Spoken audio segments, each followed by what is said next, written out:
Think about your favorite movie. Now imagine it without any music.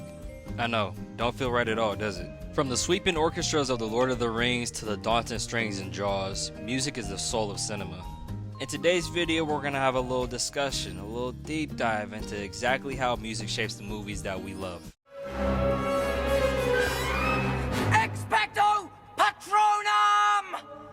Now, music in film ain't just some background noise. It's an immensely powerful tool that manipulates our emotions. Picture the scene where Harry Potter saves Sirius Black and himself from 100 Dementors. The swelling strings, the haunting vocals and horns fill you with anticipation and stress. The time ticker is also ticking just slightly enough to where you can hear it in the background, and it really emphasizes how time is running out for Harry and Sirius in the past. And Hermione's like, hey, my nigga, nobody's coming to save you. Y'all finna die.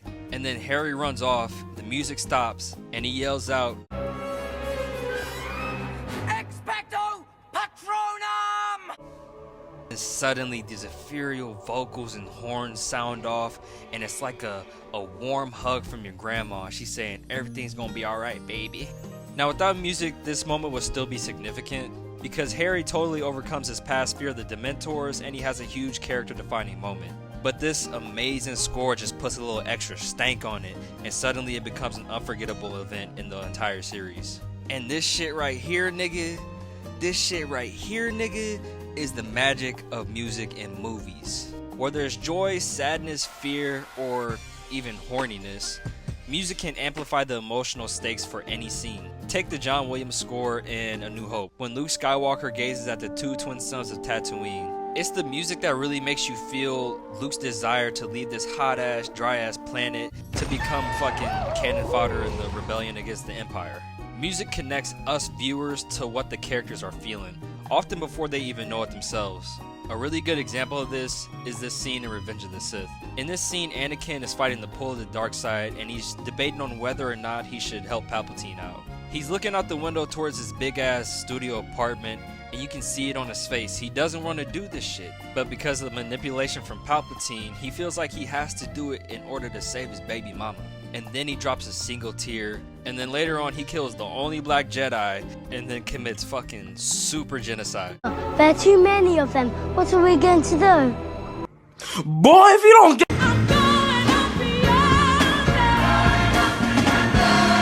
And then on the other side of the scene, we see Padme, and we're able to see that she gets this feeling of anxiety that slowly starts to grow as the scene goes on because, I don't know, her womanly intuition is telling her that Anakin's about to do some dumbass shit. This is honestly the best scene out of all these shitty ass prequels, and it has some bone-chilling synths and vocals that really draw you in. Like when I was a kid, I remember I was begging this nigga Anakin not to do this shit, and I just wanted him to be a good boy. Without this powerful score, this scene's not gonna hit the same.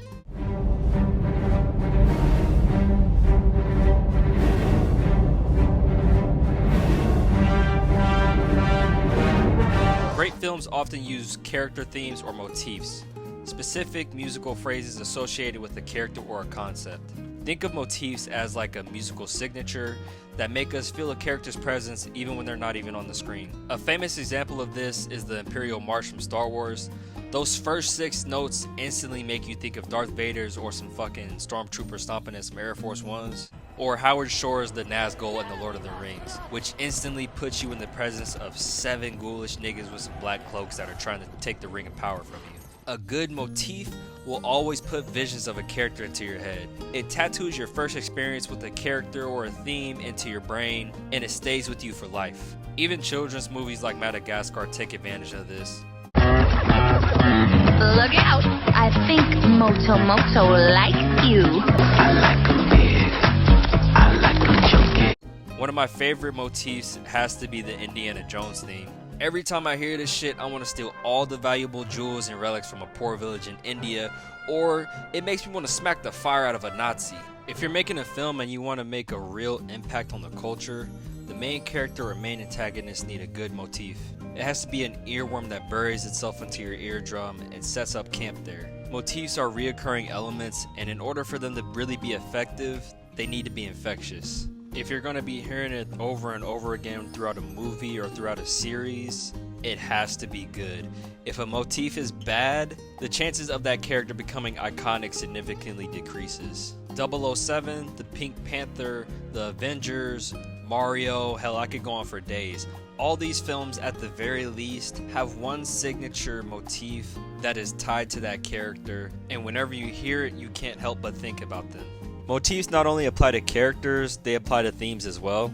If used correctly, motifs will amplify the theme of a story because they reintroduce specific elements throughout the film that underline their significance. Now, I could go back to Star Wars or Harry Potter for an example because they're just filled with so many good ones, but I kind of want to switch it up. So we're going to look at Wes Craven's A Nightmare on Elm Street. Now, in this movie, there are two motifs that really stand out, those being the little nursery rhyme that the little kids sing and Freddy Krueger's theme song. But in my opinion, the one that is the most prominent throughout the whole film has to be Freddy's theme. Freddy's main theme is sprinkled all throughout this movie. It's in transitions when they're talking about Freddy. Any kind of scenes where like Freddy's about to make an appearance, you're gonna hear that song.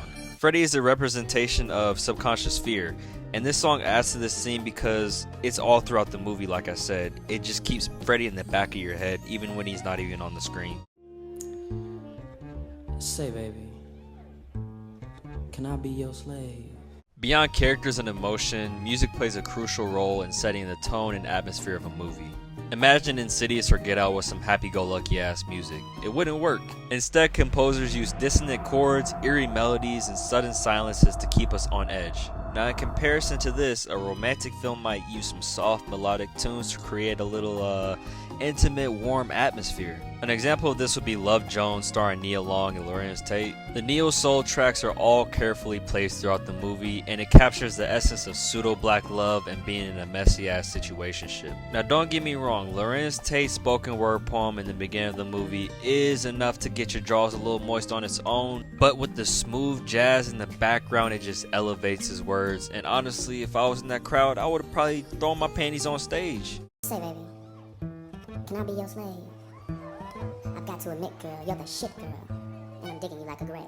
Swallowed up. Have you ever been swallowed? Also, shout out Nia Long. She's a very, very talented actress. A good soundtrack can make you look past movies that perpetuate toxic behaviors like this movie, and it can also make you ignore bad writing or acting. But what about a movie that has a bad score? Well, then you get Suicide Squad. It's a well-known fact that this movie is just absolute dog shit. Literally, all aspects of this film are bad, but the music somehow makes it worse. The beginning of the movie starts with all the characters getting introduction scenes, and the songs they choose are either corny as fuck or just don't make sense at all. Deadshot, of course, gets a rap song because he's fucking black. Right now. Harley gets super freaked by goddamn Rick James because she's super freaky. And they gave Killer Croc Fortunate's Son, the song about goddamn Vietnam. This is what I'm talking about. It just makes no fucking sense. All the other niggas also get really bad songs. Like the first 15 minutes of this movie is just bad exposition and horribly placed music. Choosing the right song for a movie is just as important, if not more important, than casting the right actor or writing a good story. Drink up, me hearties, yo ho. Some movie scores have surpassed their films, becoming iconic and cementing themselves into the culture. If you went out on the street and asked about 10 people if they knew the theme song for Pirates of the Caribbean, The Lion King, or even like the Titanic, I can guarantee you that damn near every single one of them niggas is gonna know them. And that's because they're more than just soundtracks, they're pieces of music history. They evoke memories not just of the film, but the times we first watched them and the emotions that we felt when we were watching them. You'll remember watching them in a movie theater or being in the living room with your family, eating some Little Caesars and drinking some hot-ass, dry-ass Hawaiian punch. There's a lot of movies out there where a lot of people have never seen the movie, but they've heard the theme song or they've heard a song from the movie before.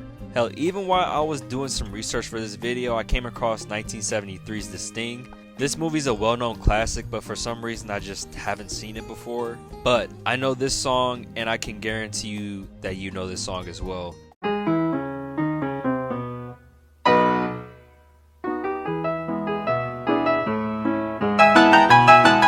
Again, it just shows how important music is in movies. These soundtracks become part of our cultural lexicon. They inspire other artists, get sampled throughout different media, and they even influence music genres outside of film.